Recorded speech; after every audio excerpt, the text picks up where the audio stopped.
queremos, para a dialética, dar uma metodologia capaz de tornar, de ser aproveitada para toda e qualquer ciência e permitir as novas teorizações.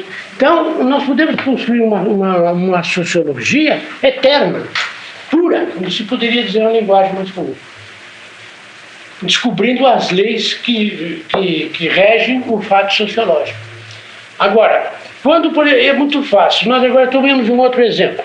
Vamos ver que nós temos um grupo social. E se nós observarmos o aspecto seguinte, que esse grupo social tem um aspecto acidental, forma-se um grupo social A.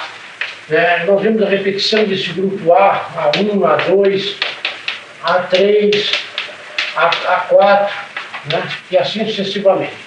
Então nós notamos que nesse grupo social o que encontramos em comum não é um logos analogante, mas é a presença de uma acidentalidade qualquer.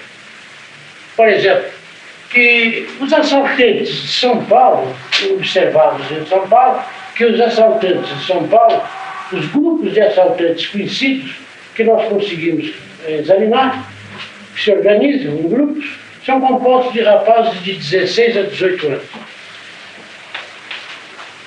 Seria um erro teórico concluir, teoricamente, que os grupos de assaltantes são sempre compostos de 16 a 18 anos. Aqui não há indução por uma razão muito simples, porque a idade aqui não nos dá absolutamente que é um aspecto acidental que pode se repetir, pode não se encontrar, mas poderíamos encontrar um grupo de assaltantes de 45 a 50 anos. É possível, porque é um acidente, não é da essência, não é per se, não é algo que decorre per se. Ninguém vai fazer o que vai fazer uma fila de ônibus se não tiver a intenção de usar o ônibus? Se ele seja doido, vai lá para uma fila só pelo prazer de fazer fila. Então, este elemento que está fazendo fila, ele está apenas representando como elemento do grupo, mas na realidade ele não está no grupo.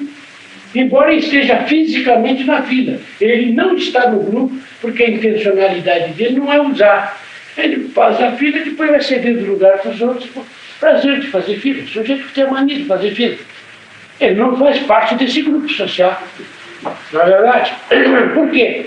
Porque o que nós exigimos nesse grupo social é essencial a ele. Encontrando logos analogantes, nós encontramos o essencial.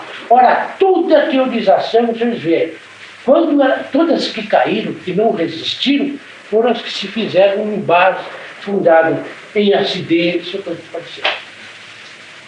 Mas em acidentes. Podem não ser repetidos. Que podem ser repetidos. É o caso, por exemplo, de um inquérito que foram fazer aqui numa região, minha filha foi tomar parte desse inquérito, e o professor de sociologia deu esse inquérito. Eu vi todo o inquérito. Eu disse, esse é um tipo de inquérito imbecil, porque é um inquérito, minha filha, eu queria que ela fosse. Eu tinha que ir, porque exigia, né? A faculdade exigia. Eu disse, esse inquérito só faz perguntas sobre aspectos acidentais. Nós não podemos concluir, por exemplo, digamos, que nós fazemos um levantamento agora da frequência dos restaurantes de São Paulo em fim de semana. E fazemos um levantamento e dá uma porcentagem. Bom, então digamos que durante o mês de junho, demos uma porcentagem, sábados e domingos, frequência de restaurantes digamos, superior aos dias de semana. O dia de semana dá, por exemplo, uma frequência de 40 a 60 nos fins de semana. Então nós podemos concluir, bom, existe esta maior frequência. Nós não podemos concluir para o futuro que isto vai continuar assim. Pode? Mas o senhor pode concluir para o futuro que as filas de ônibus serão para ser usado o ônibus, a não ser não ter outro modo. Está certo? Mas não pode. Então não pode teorizar, porque isso poderá ser consequência, por exemplo, de uma situação econômica mais favorável, que as pessoas possam gastar no fim de semana, para a dona de casa ficar um pouco livre, o trabalho caseiro, o marido leve para um restaurante. Mas numa retração, por exemplo, econômica, o marido diz, olha, não é possível, agora temos que comer mesmo em casa, que sai muito mais barato, etc. Então pode cair aquela percentagem. De modo que esses levantamentos não têm valor nenhum. E se fizeram, gastaram-se milhões a fazer inquéritos para eu não posso compreender um filósofo especialista, porque considero contradiço e inadjeto, porque um filósofo especialista não é filósofo, nós temos que ser universalista. Eu também estou chegando à conclusão que não pode haver um cientista também especialista. Ele não pode ser um cientista no verdadeiro sentido da palavra. Ele pode ser aqui um auxiliar de cientista. É um elemento que traz dados para o cientista. Porque um cientista, um médico, por exemplo, como é que um médico pode se especializar? Eu admito que ele se especializa, mas como é que ele pode perder o contato com o restante da medicina? Não pode. Ele tem que conhecer todo o funcionamento de tudo quanto no homem influi. Porque, por exemplo, nós vamos a um caso muito simples. Nós temos um exemplo que eu vou dizer. Hoje foi publicado uma nota oficial por um instituto de pesquisas de São Paulo, no qual diz que, feita a observação do IP roxo em 20 cobaias portadoras de câncer, elas não se curaram. Portanto, o IP roxo não tem capacidade para curar o câncer. Bom, ora, esta simples afirmação é lógica e dialeticamente falsa. Já começa por aí. Agora, eu pergunto o seguinte: há pessoas que, tomando IP roxo, sentiram melhoras e seu câncer desapareceu. Não desapareceram naquelas 20 cobaias, mas desapareceram em muitas pessoas, são fatos evidenciados. Agora, como é que eu posso tirar a conclusão, baseado no exame de 20 cobaias, pelo fato de não terem sido estas 20 cobaias curadas de câncer, que o IP roxo não possa curar o câncer? Qual é a razão? Onde é que está a razão? Onde está o nexo de necessidade aqui? Pode ser um acidente. Talvez fizesse mais 40 cobaias, das outras 20, 10, ou as outras 10 se curassem. Há o caso, por exemplo, excepcional da experiência de Pasteur, aquela famosa experiência da vacina de Pasteur, quando ele fez com as ovelhas. Aquela experiência, quando Pasteur fez, deu resultado. As suas ovelhas não morreram. Mas nunca mais se repetiu. Nunca mais se conseguiu fazer a mesma experiência dando certo, dando o mesmo tipo de vacina. Hoje tem outras vacinas, mas o tipo de vacina que deu Pasteur, depois, feita a experiência, as ovelhas, junto com ovelhas sofrendo de carbúnculo, sofreram também de carbúnculo. Não se repetiu. Mas aquele fato insólito firmou a posição de Pasteur, e Pasteur pôde levar avante as suas investigações, fez com que a classe médica recuasse, e ele chegou a descobrir. Não se sabe explicar. Não se sabe explicar. Pode haver até uma explicação religiosa. Pode até querer se dar uma explicação religiosa. Pasteur teve qualquer assistência, qualquer auxílio naquele instante, porque era fundamental para o desenvolvimento da medicina, aquela experiência. Mas ela, cientificamente, não se repetiu. Agora, não se pode, por exemplo, estabelecer que eu tenho uma cobaia portadora de câncer. Não sei de que grau está este câncer. E dou-lhe o IP roxo. Não sei que dose também lhe dou. Não sei qual foi o critério na dose. E essas 20 cobaias não curaram do câncer. Como eu posso concluir já de antemão que o IP roxo não tenha papel nenhum curativo no câncer? E para seres humanos? Para seres humanos. E depois não sabemos as doses. Como vamos saber? E mesmo que tivesse dado a dose A, B, ou C, ou D, não será na dose E que vai curar?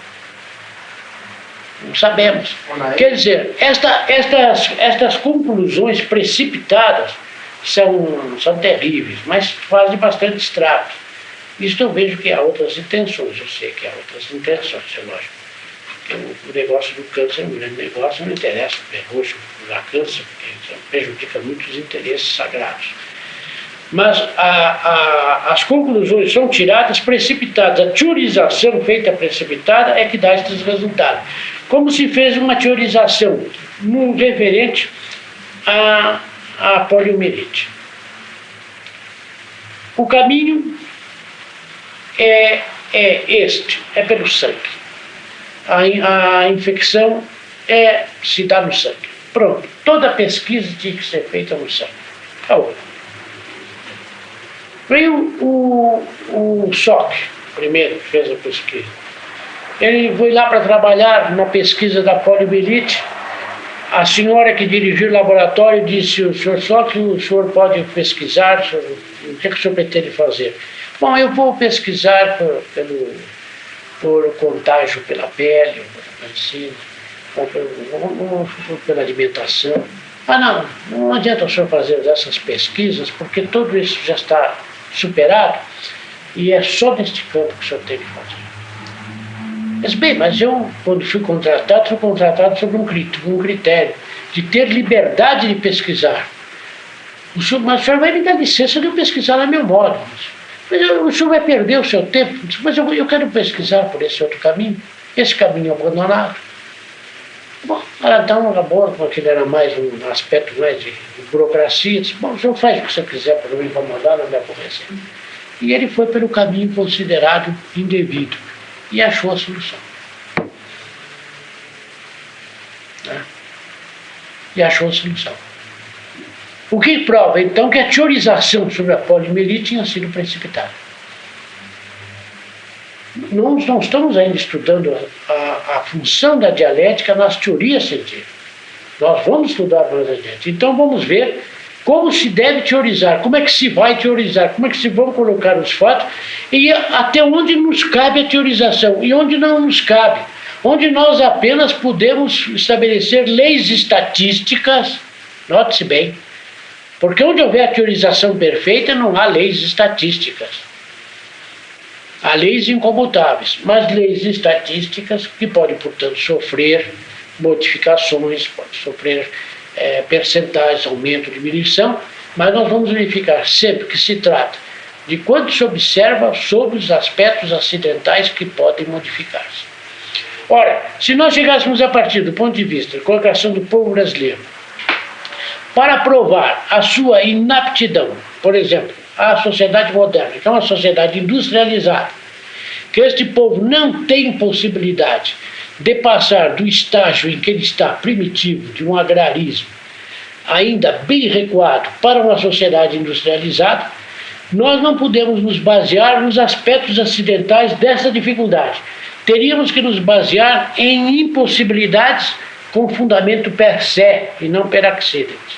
Então teríamos que encontrar no brasileiro, como constituinte do brasileiro, na essência do brasileiro, algo incompatível com a sociedade industrial. E isto não há. Então não podemos teorizar que o brasileiro não possa alcançar uma sociedade industrializada, moderna. Ele pode, e mais rápido que outros povos. Aliás, nós estávamos tratando disso antes do Flávio chegar. Nós estávamos tratando deste povo. Que o brasileiro oferece uma série de possibilidades que, postas em ação, o facilitarão a dar saltos que outros povos não darão, senão através de longas e longas séries de gerações. E como o progresso que está se dando no mundo chamado superdesenvolvido, que está fundado na esquemática dos homens destes países, segue agora uma progressão geométrica, então a diferenciação dele para os povos subdesenvolvidos aumenta constantemente. Mas aumenta não por uma questão de ordem política, aumenta por uma questão de ordem sociológica, psicossocial, sociológica, etc. Se nós não fizermos uma revolução neste aspecto, nestes povos, eles não poderão sair do seu estágio, não poderão alcançar. Por isso que eu digo, no Brasil, atualmente, O nosso problema é um problema de elite. E as elites que nós temos, e as elites que estão nos guiando, são elites que seguem uma visão completamente falsa da nossa verdadeira realidade e elas não estão nos auxiliando. Isso porque eu tenho que me pôr em oposição a eles. Porque eu tenho que percebo os aspectos positivos do povo brasileiro e a face da atualização. Não digo em todo o povo, mas pelo menos através de uma, duas gerações, nós podemos perfeitamente adaptar o nosso povo para uma sociedade superindustrializada. Porque nós notamos, por exemplo, o Nordeste oferece uma grande dificuldade para a industrialização em relação, por exemplo, ao Sul, onde tem a presença mais do europeu, mais de uma cultura europeia, de homens que já vêm de uma sociedade industrializada. Não tem dúvida, não há dúvida. Tanto que toda essa experiência que está se fazendo no Nordeste pode redundar numa catástrofe terrível. Eu tenho pavor de pensar no que pode acontecer. Por quê?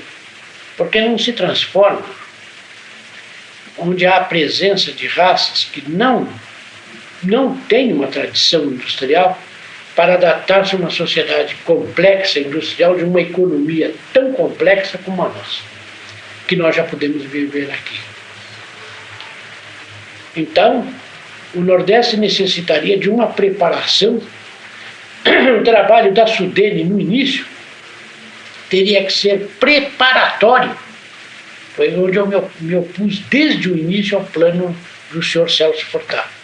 O senhor Celso Furtado não considerou o aspecto étnico e histórico.